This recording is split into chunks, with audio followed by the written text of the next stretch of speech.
Morning guys, may bagong rules na naman si Shopee guys. Tingnan nyo ito. Halimbawa, ito arrange shipment. Di ba itong product kong ito is naka-pre-order to. So 7 days process ito guys. Tingnan nyo dito guys. Wednesday 27. So ngayong araw, kahapon to in order ni client, kagabi. So hindi ko naman siya na-arrange shipment. Pag in-arrange mo siya ngayong araw, automatic ngayong araw mo siya dapat ipa-ship. So, may bagong rule si Shopee guys na dapat pag nag-process ka ngayon, ay pag may nag-order simula ngayong halimbawa 7 to 3 or to 4, ganyan, 7 to 4, hanggang hindi pa lumalagpas sa sa 4 p.m. ang mangyayari is ngayong araw mo din siya, same day dapat mapaship mo siya. So, pag 4 p.m. onwards, next day, pwede mo siyang ipaship.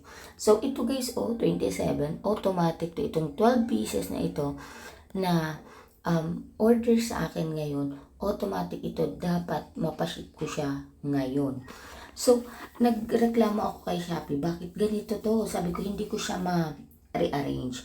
Sabi niya, meron tayong new rules at nag-notify naman ito sa inyong mga sa inyong mga Orange app, which is dito sa Shopee. Sabi niya na part ito ng fast shipping rule nila. So, kailangan pag may nag-order sa'yo, kailangan i-ship mo agad. Kahit pa ito guys, mga item kong ito, pre-order to. So, kailangan, pwede ko siyang i-process ng 2 to 7 days, ganon. 2 to 3, 3 to 4, 4 to 5, 5 to 6, 6 to 7 days dapat ganon. So, nakakapag-ipon ako ng order. Bago ko siya pinaprocess, I'll make sure 21 na yung order sa akin. So, ngayon, 12 pa lang, kailangan ko na siyang i-process dahil ang mga shipment date niya, guys, is 27. Di tinanong ko si Shopee, paano yun? Pag, syempre gagawin ko pa yung order. Wala naman sa problema guys, kaya kong gawin to lahat ngayon. But the problem is, pero itong Pilipiniana medyo matagal-tagal gawin to. But the problem is, gusto ko sana na ngayon nag-process ako, bukas mag-aantay ako ng order, 'di ba? Para makapag-ipon naman. Tapos next day ako ulit magpa-process, pero hindi na yun pwede yung ganong strategy ko.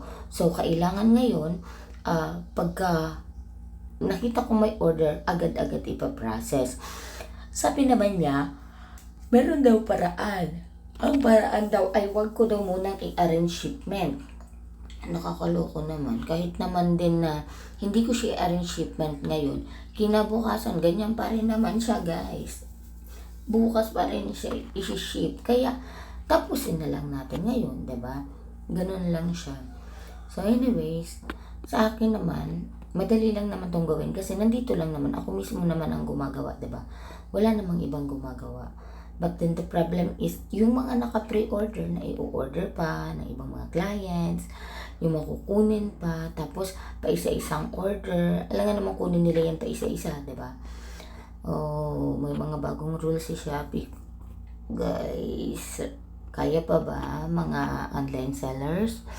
Kaya pa ba ang ni Shopee rules? And then okay na din pala guys yung aking shop. Updated na siya.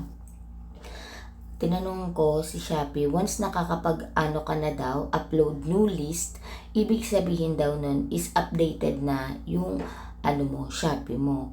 So okay na. Okay na yung business info ko, yung COR ko or Certificate of Business Registration, nakita na nila, okay na yun sa kanila. So, yun lang guys, bye!